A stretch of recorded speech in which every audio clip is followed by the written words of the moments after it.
Yo, what's up, homies? Today we're winning on Coxwell, and we are getting close to the end of the series. Next is Dark Forest, then Bodwin, Rudhelm, and Regicide. So we only have 4 maps left after this. And I just want to say thank you, because as a new YouTuber, usually it's really hard for anybody to even get views. And these all have gotten at least 100, and most of them get around 200 to 300 views. So if you're watching, thanks for tuning in, and hopefully I'll see you in the next one.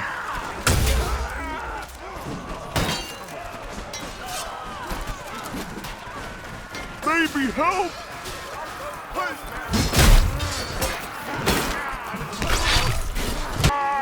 For attacking on this first objective, there's really not much to it. It's a free objective.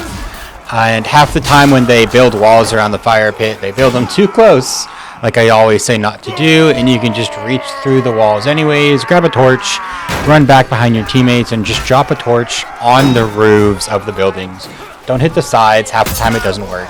Drop a torch on the roof, you light the building, and they can't even put them out like they can on like Gascondir or something, so run back, grab another one, rinse, repeat. It's really easy. I wouldn't even use your special abilities here. It's just not worth it. Save them for the next objective, which is going to be a gate.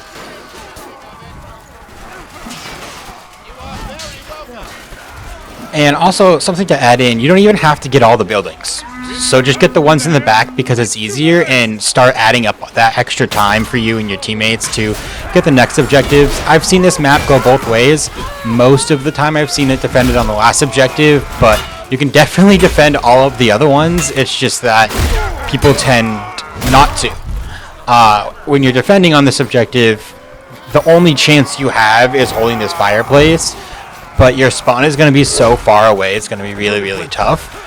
The best you can do is build walls with substantial space away from the fire pit so they cannot reach through it, and getting banners behind it, clumping you and your team up on the fire pit, and then after that it's just going to come down to winning the fights. And the engineering clip for how to actually build those walls is coming up.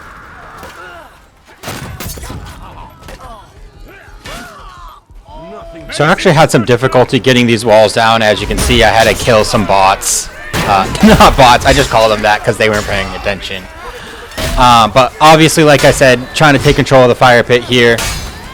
Me and the teammate winning the fight, and once we get a little bit of space, not quite enough, but a little bit, should be enough space to stop them from reaching through right there. And just trying to control the fire pit. It's really all you can do on defense. Now, as far as attacking the gate is concerned, attack the gate.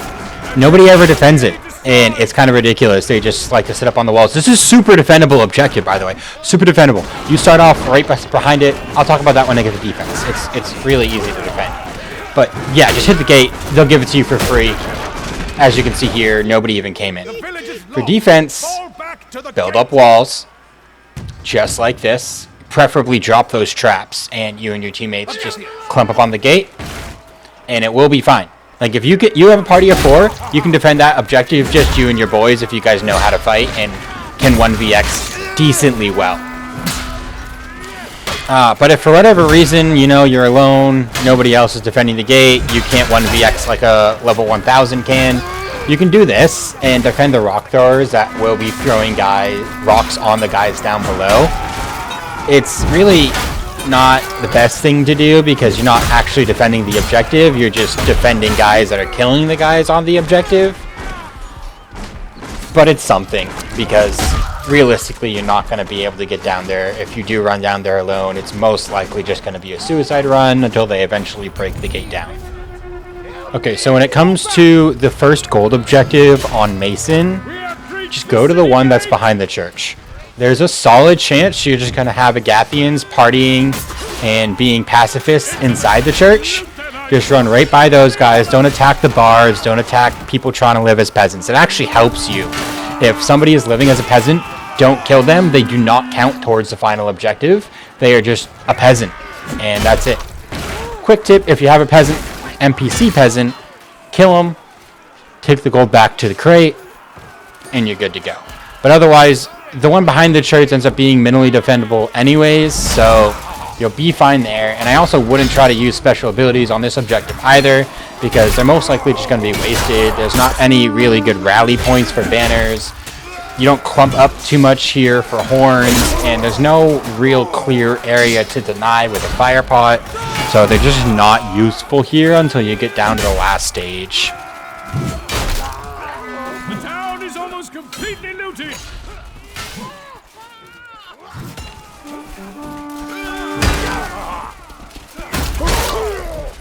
Alright, so when it comes to defending the gold as Agatha, it's going to be really tough if you don't have a party of 4 and you're just trying to communicate through chat or emotes or whatever your form of communication is with the other players on your 32-person team. Because it's going to be tough because you have 2 separate points to defend. And like I said, for attack, using your special abilities here is tough because there's not a really good rally point unless your team is actually staying on the objective, which most of the time they don't. So it just becomes challenging. You can jump over the ramps with the ramp like I showed you, and you can return gold, but using abilities becomes hard, and defending a specific point becomes hard because there's 2 of them and they're very spread out. So personally, what I do is I just run around and I look for the guys that are carrying the gold and I kill them. That's what I do. If you want to do that, totally up to you. You can build off the church just by putting ramps in the doors like I'm doing here.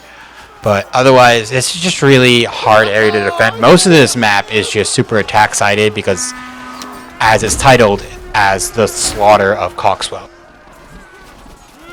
As we get onto phase 2 of stealing the gold as Mason, your special abilities become useful. Now, as it's a lot more clumped up, your banners going behind the little shacks or the vendor stalls, whatever these things are, your horns when your team is rallied up in groups, and your fire pots to hit behind the gold, and then while your enemies can't get to you or go through the fire as the point of the fire pot, you can just run up, grab the gold while that fire pot is keeping them away from you. Past that, win the fights, use your special abilities properly, and you should have this objective in no time. Their spawn does end up getting pushed pretty far back, so winning the fights shouldn't be too hard as their reinforcements will trickle in.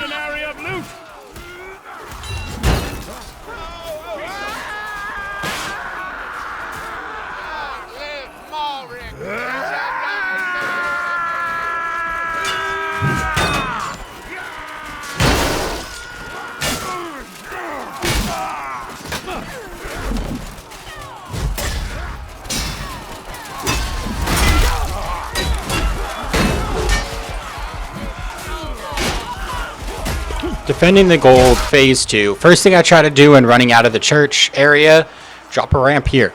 Pullman and the engineer can both drop ramps. Pullman don't use them far easily enough. My allies didn't end up coming, so I pulled the ramp before the enemies could get up, laughed at them, waved as I left, and started building this ring around the center gold. The center gold is only really defendable area. Everything else is so scattered. There's not a clear area to rally your team.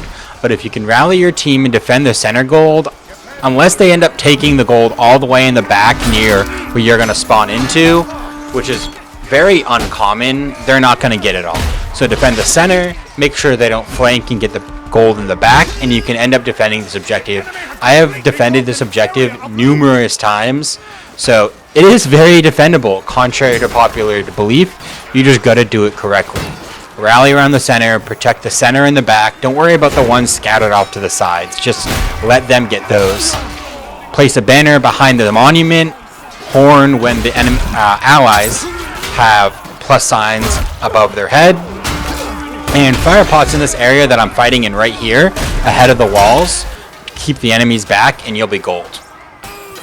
Defeating the soldiers as Mason. This objective can go both ways as it is the ultimate win the fights objective. That's all you have to do, at least for attack. Defense has a handful of neat tricks here, which I'll go into later. For attack though, all you have to do is make sure you take the walls and from there win the fights. When the peasant spawns start to come in, assuming the lobby started with enough people for peasant waves, ignore them as much as possible and get to those soldiers quickly as time will start to work against you here. making your last stand as Agatha. Like I said, the walls are the most important, so if you can keep them back as long as possible, do that. I build at the gate because there's not really strong defendable positions on top of the wall. On top of the wall, all you really need to do is knock back those ladders as much as you can, and with a handful of guys holding the gate, you will hold those walls perfectly and end up winning on this objective just because you'll kill all of the masons before they can kill you. Now there are a couple of tricks for defense. This is one. Dropping some walls and just hiding it out in the corner. There's a couple of other hiding spots. The first place everyone always goes is that porta-john. Don't go there. That's also the first place everybody looks. I end up building this little section off here for people to hide behind, and another guy ends up coming in and setting up all those crates that I'm standing on right now, and they end up building them in. See, like I said, first place anybody always looks is that porta-john. Just don't try it.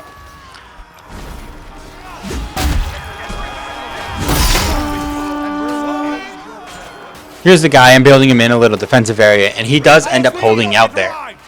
One thing to keep in mind on this objective, if you lose the walls, just stay in the back corners, right? But on top of that, if you don't start the lobby with, I think it's 20 people on each team. I'm not 100% sure those are the exact numbers, but I have seen 15 versus 15 lobbies start that way, and then the lobby, when we got to this objective, was full. And we did not get peasant waves. It is a certain number threshold where if a lobby doesn't start with that, you just won't get peasant waves, and it turns into a kill threshold, which I don't know what the number is. As always, thanks for watching. Don't forget to hit that subscribe button, and if you want to join my community Discord, feel free to do that. It's linked below as well. Thanks, and see you in the next one.